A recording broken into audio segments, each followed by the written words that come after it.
the new certification process in EFT by request. We're going to talk about it today. Welcome to the Leading Edge in Emotionally Focused Therapy with your hosts, Dr. James Hawkins and Dr. Ryan Rana. EFT is a dynamic model that humbles even the most seasoned therapists. Together, we want to come alongside you as you continually push the leading edge of your understanding and application of this wonderful model developed by Dr. Sue Johnson. Hey, welcome back. It's good to be with you again this week. At the time of this recording, at least, James and I are fresh off the road.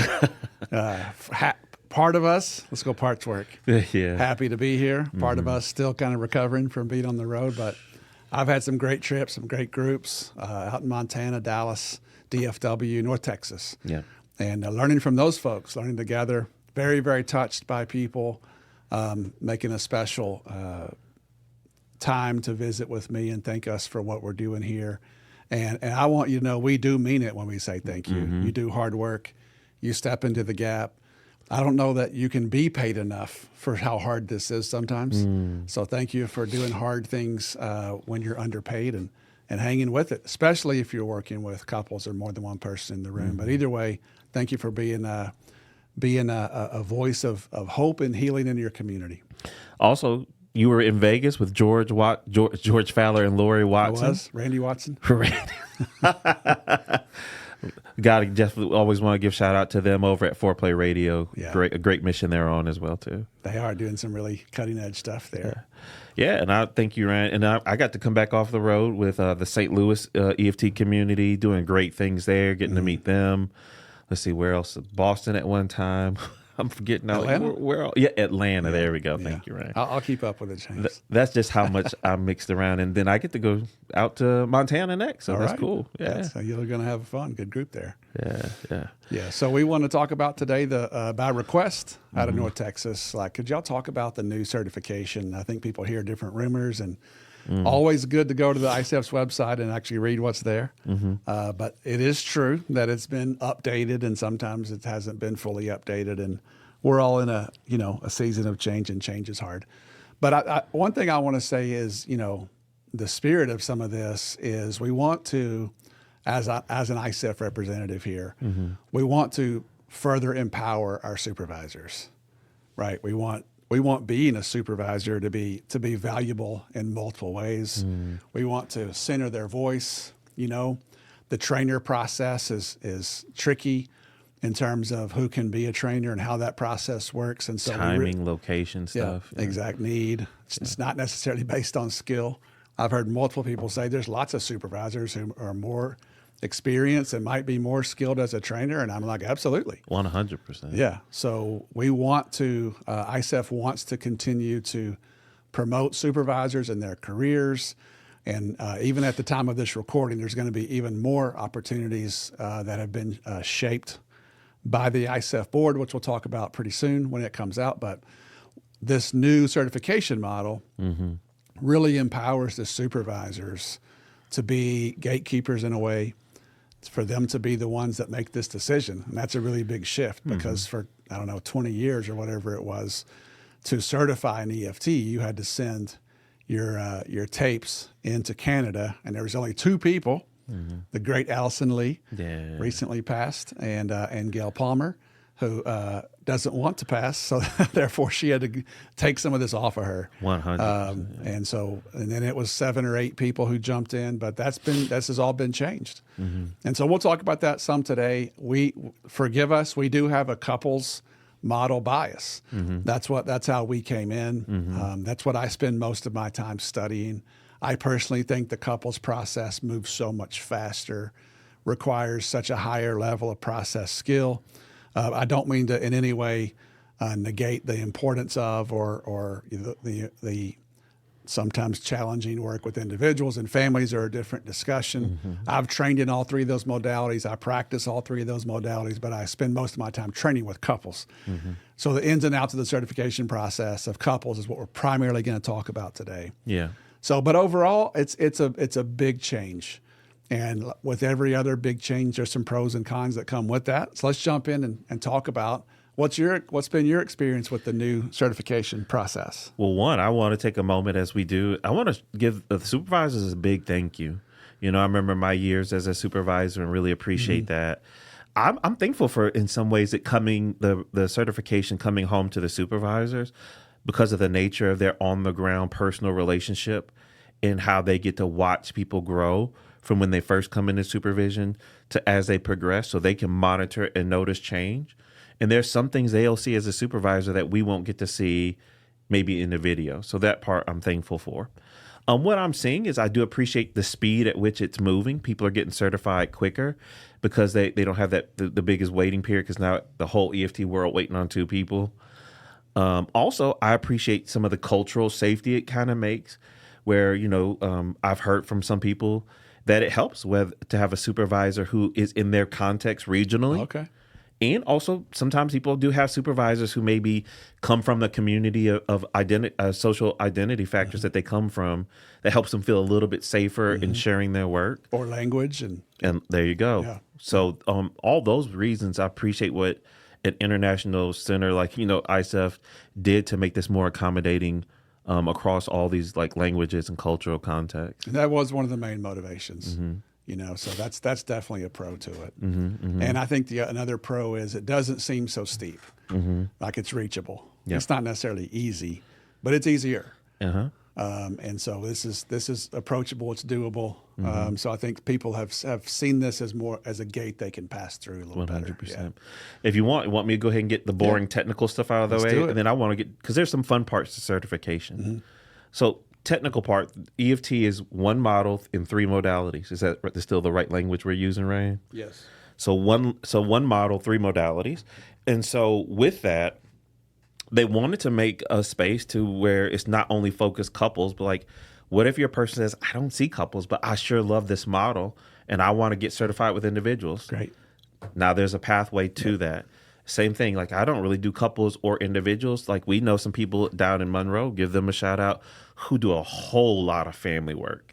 And so the idea of something like EFT for families is a great modality for them. I know there's some people in the Memphis EFT community that are looking at EFT training. So with that, each one has a form of like an onboarding kind of training.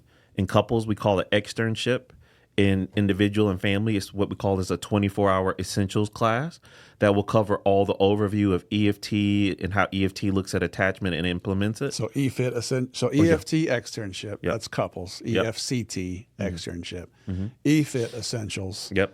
And EFFT family essentials. All those are 24, sometimes a little more with couples. 100%. And then each one of them has kind of like a kind of mastering 24 hours, I should say. That's good. And each one after that has like a mastering your skills, or in couples it's called core skills. With individual and family, they call it mastering skills and consultation. I'm not even sure because I have not done it that way. I came in the old school way. I'm not completely sure what that even looks like. Do you remember what that looks like, Ryan? It's just the next stage of the training where we're getting more practical, more into interventions. Like, what do you actually do? So there's some of that also in the essentials class, but it really mirrors the core skills. That makes sense. Slows it down, get more specific. And then from there, we're still trying to figure out what this means, but there's a kind of like, if you go on the ICEEFT website, is what we're Ryan and I are looking at.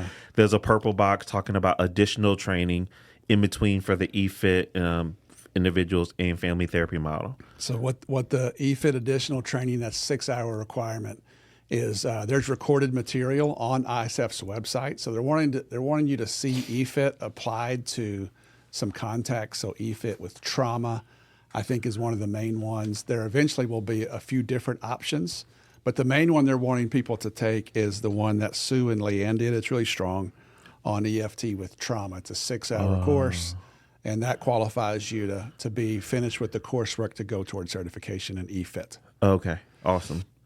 And then once you've finished all of the core trainings for each modality, they each take you right into supervision. And you can even begin supervision. I don't know if this, tell me if we're all still building this as we kind of fly too. You can even start supervision like right after essentials and externship. Is that correct? Correct. Okay. As soon as you've completed the base training, you can start supervision anytime you want. Awesome. But supervision is that time now. It's like, okay, great. I'm either done all the core trainings or I'm in the midst of it. And now you have a personal person who's kind of like actually watching tape with you, helping you get better at skills. Here's one little side thing. So you do have to do 8 hours of supervision in each model, or I say model, each modality, that's the best way to say it, to be able to then qualify for certification. In that 8 hours, the first goal, please hear this, is to help you get better. One thing I appreciate when George was my supervisor, he would say, he'd start off with this speech of, I appreciate you being here this week. And our number one goal today is to help you get better, not just to get certified. And that was just so disarming and took the pressure off of only showing up to supervision for a pass or fail grade. It turned supervision to what it's really supposed to be about me getting better. And then as I get better, then it's just one day, it's like, oh, this is it. You hit all the marks. Let's send this one in. So that's the one I encourage you when you're going for certification. Don't make that your first and primary goal. Let getting better be the first goal.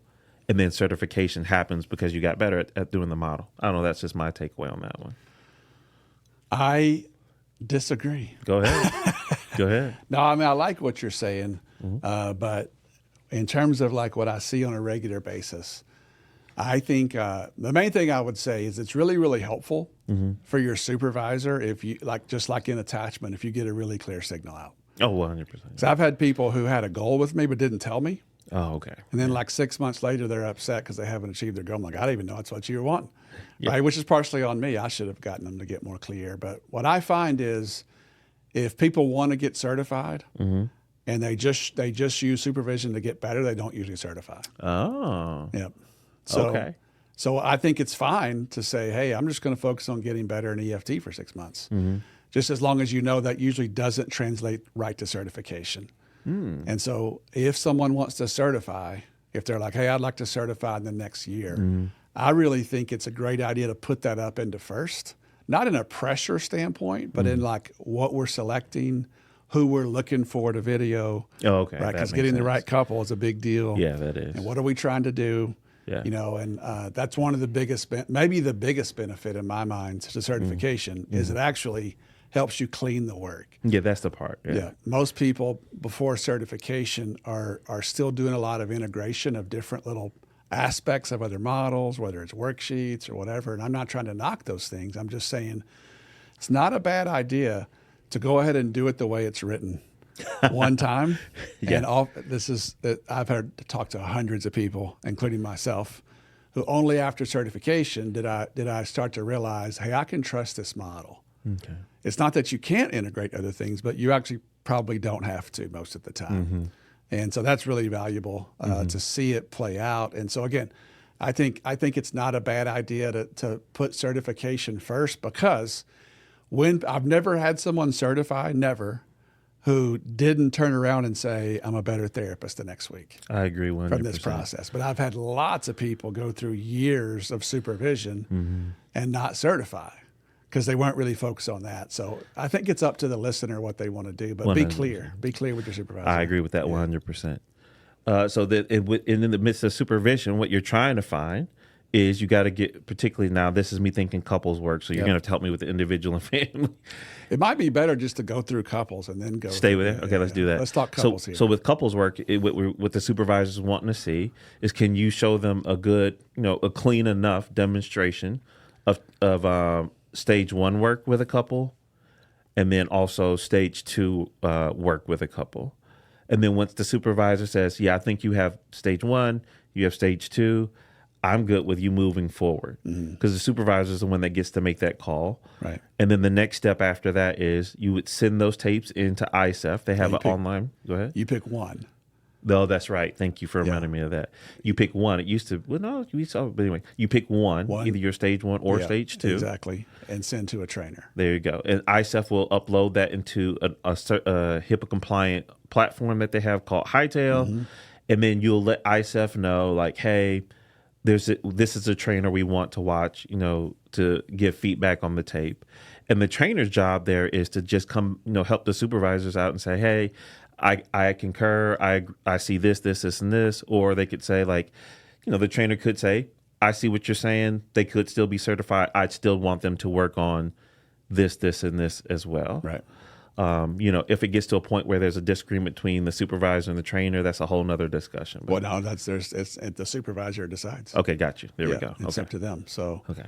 So yeah, and backing up a step, so the supervisor is the decider now. Mm-hmm. It's their call. Yep. And if the trainer agrees it's time, fine. If the trainer disagrees, it's still the supervisor's call. So I appreciate that clarity. yeah, and trainers do have the right to make a phone call or even go above and say, hey, here's the situation.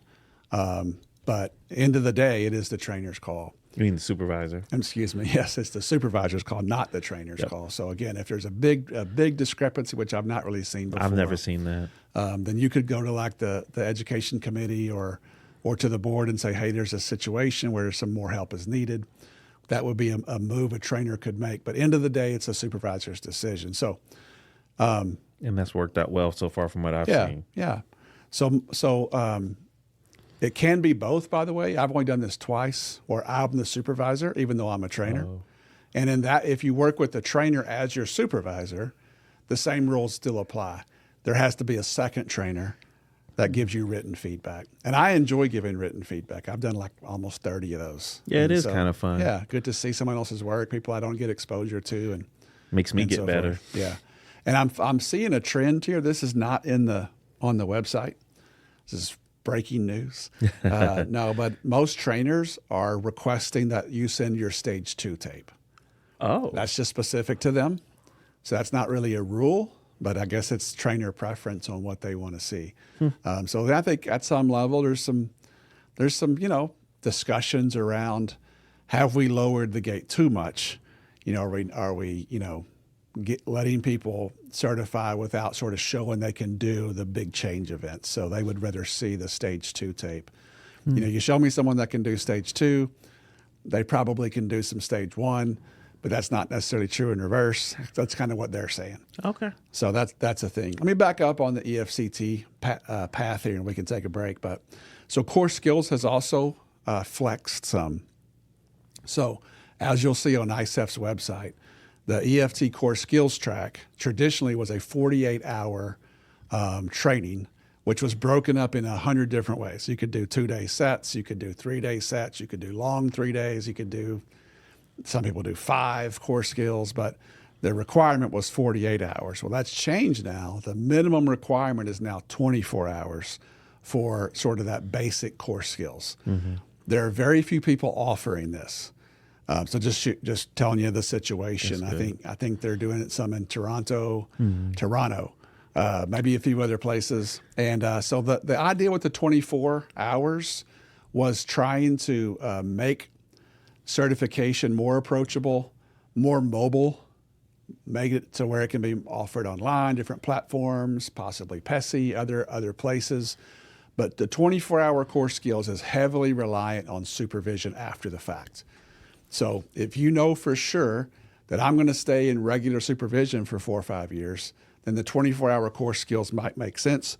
Otherwise, honestly, I think you should go to a longer, the 48-hour track, which is the traditional way EFT has been taught. But either way, it still goes out to supervision, where you're learning the model, working on certification as you choose. We're producing 2 tapes, a stage 1 and a stage 2. And then when the supervisor approves, you take one of those tapes to the trainer. Trainer gives you written feedback. At that point, the supervisor decides, has certification level been hit? And then that event that would be sent to ICEEFT, and someone would be certified. Awesome. Well, let's go ahead and on that note, we're going to take a quick break. Do you like the content that you're hearing on this podcast? Well, we invite you to join us on successandvulnerability.com, along with George Fowler and other EFT therapists and supervisors, where you get to get more thorough insight into these concepts and actually get to see it done. Once again, join us on successandvulnerability.com. And as we are talking about certification, we also want to talk about the International Center for Excellence in Emotionally Focused Therapy, ICEEFT.com, ICEEFT.com. We just want to encourage you, go by, check it out. You'll see a list of different resources and articles, online videos and training programs. and a list of all the trainings around the world. And if you decide to become a member of ICEEFT, you can get a discount on those things. You also get to sign up for Topic Box and the listserv to communicate with EFT therapists from around the world. Once again, that is ICEEFT.com. All right, Ryan, so you want to finish up talking some more about the couples part? Yeah, I just want to kind of be in a relayer here of how all this developed. What Sue and Gail and others discussed was that EFT really works. It's really like learning a new language. Mm-hmm. It takes layers and layers and layers of training, exposure, immersion, right? And then you got to stop, take a break, and come back, and take a break and come back. And that's really how you learn EFT. And so it's kind of this lifelong learning concept, a little bit different than take a course, take a test, you're certified. And so that's really the spirit of what they're trying to do with certification. And so it's important that we recognize that supervision isn't all about certification like I probably made it sound earlier. It really is. There's mentorship, there's guidance. Mm-hmm. I do probably half my certification with people who are already, I do probably half my supervision with people who are already supervisors themselves. And so to me, that's credit to them that 100. They're saying, hey, I want to meet 4 or 5 times a year. I still want to have someone watching my work. And there's always stuff to talk about. So these are very advanced people. When I watch my work, there's always stuff to talk about, ways we can improve. Couples are hard, and there's no mastering of this. And so continuing to have this lifelong continuing education, that becomes a cliche that we put on those forms, but it really is important. That's good, Ryan. Thanks for coming back to that. And so once you've done that and the supervisors approved, the trainers gave their feedback, you're certified. Congratulations. That's couples therapy certification. Way to go. Yeah. With individuals, still pretty much the same. You're going to do you'll have your supervisor, and they're going to still be looking for that. Are they going to be still looking for the stage 1, stage 2? They are. Okay. They don't always call it that. They call it patterns and positions, but kind of the same thing. At stage 1, we're looking at cycles and how the cycle plays out within the individual and within the individual system that's not in the room. And then we're looking at those positions. So, deeper work with the withdrawer, avoidant attachment style, working through shame. So deeper corrective experiences, especially focused on those big encounters in stage 2, deeper work in EFT. And same thing, you send the video in to ICEEFT and Hightail and trainer feedback, and you're certified? You're certified, yep. I've not actually done that one, so we're talking about something other people are doing at this point. But, I know. By the time you hear this, I might be doing it. I don't know. Go but ahead, to this right? point, I hadn't. We'll see. Yeah. You want to be a triple crown and get your family one too? Crowns are heavy. So, yeah. But it's the same process also with family. It is. Those 2 videos. It is. And I'll say, man, the family trainings are excellent. Our family team, Gail, Jim, Lisa Palmer, George, of course, Sue, and then several others are involved. I've done a couple, meaning 2 or 3. I guess I've done about 6 actually, but it's really strong. It's really strong. The essentials training and the mastering skills and consultation as we're sorting through what is stage 1 with families, what is stage 2 with families. It's similar, but it's different. And there's a lot of really cool, beautiful things that happen when you get, parent-child dyad or whole family in there. And even how we process enactments is different. So if you've never done EFT, I highly recommend it. That's cool. So that's all the models and kind of like the journey through each one. And what are they looking for, though, as far as in each one of these kind of like tapes, right? They're looking at things. There's 3 main categories. They're looking at alliance skills, your micro skills, like the micro interventions, and then obviously the macro intervention skills of the tango moves. So when it comes to alliance, what is your ability to get in and to be able to attune and work with a live, present moment emotional experience? Yeah. It is emotionally focused. Right. So do they see you working with emotion in a focused way? Right. Micro skills, working in those micro interventions, reflections, validations, conjectures, things of that nature, and being able to work with some emotional reactivity. Yeah, so we're looking on the website here. There's really 20 bullet points. There's a 4 under alliance skills. There's about 8 or 9 under micro skills or interventions, and then there's the tango skills, which ranges into 5. And so, what they're really looking for, what supervisors are looking for, I shouldn't say they anymore, What supervisors are looking for is can you model EFT? Yeah. We align differently. We're not life coaches. We don't do top down. We're not overusing psych ed. I think that's the main one that people have to graduate from. Because when you first start off, if you don't have a plan, the cycle will make a plan for you. And what'll happen is you'll just pull away from your client and teach information. And that's easy to do. I've done it myself. So if it happens to you, happens to me too, take a deep breath, catch yourself, start over. But part of becoming really effective at EFT is learning to stay with the process and trust it. So we want to see lots of alliance, a way of being with people. I'm doing with you, not teaching to you. We're not educators about emotion. We're getting in the emotion sort of thing. So we're looking for that. We're looking for working with live emotion. EFTers use a lot more reflection and validation than other models, and they stay with the emotion. And of course, everything in an EFT is building towards an enactment. So the certification tapes are really looking for at least 3 of the tango moves. I didn't even know that until about a year ago. I had to get more clear on that. And it's, there have been a lot of changes happening. But, obviously we'd love to see a full tango, but it's not necessary. And in particular, I think it's great I think it's best to show a tango 2, 3, and 4. So it's also good to work with the systems piece. I know my European colleagues push pretty hard on, some people just go after emotion and they really don't ever organize the cycle. And so that's a problem because you can have a corrective experience, but you have nowhere to put it back to. So that Tango 1 and the early Tango 2 are important. Assembling, affect assembly and showing the cycle, and our summary statements are big. But for sure, to look like EFT, we want to see you work with live emotion to deep and to set up an enactment and process it. But the letter of the law is 3 tango moves. I agree. And that's the same thing I would be looking for is like, do you get a hold to emotion? Is it clear what you're doing with it? And can you show me you can stay with it and put it into enactment? What I say is, can you put it into behavioral action? Can you take the emotional signal and enact, in a sense, attachment? Can you take someone and help them touch sadness, turn and share sadness with a caregiver and get response back? That's thinking in couples or family terms.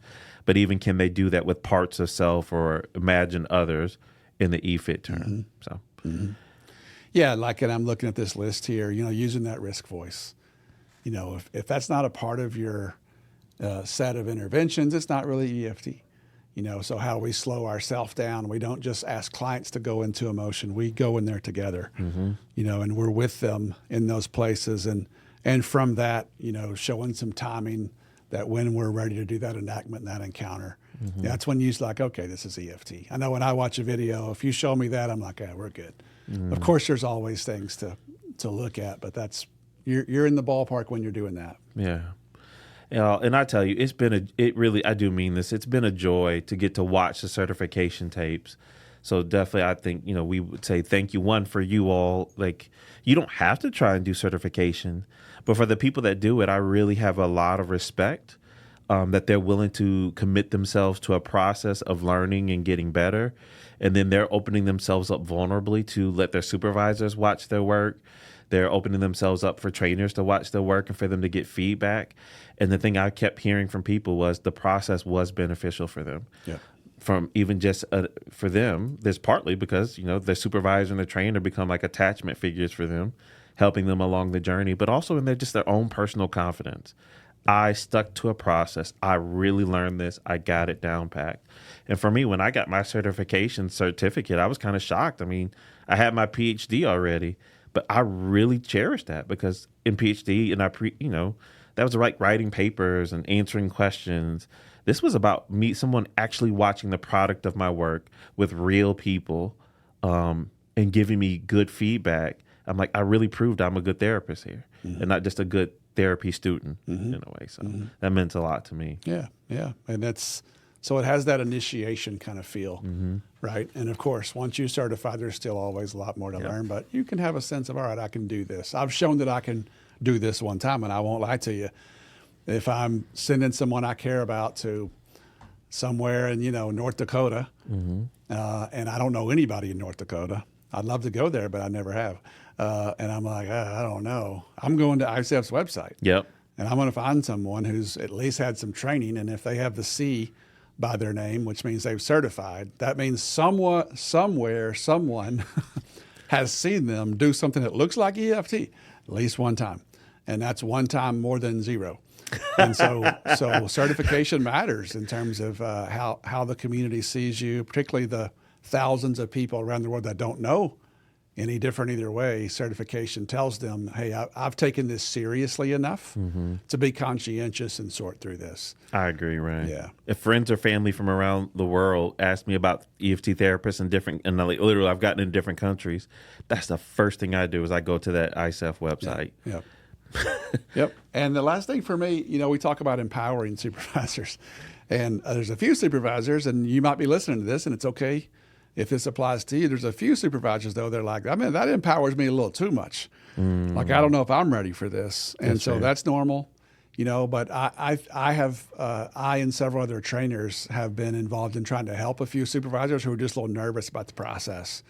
So occasionally they're like, hey, can I just give you a call and ask you a question about supervision? Or I've had some who would book my supervision to meta supervise, so supervision of supervision, specifically for the certification process. So that's an option. You don't have to be out there on an island by yourself. And once you do 4 or 5, you kind of get it at that point. So reach out and get support like always. Stay connected.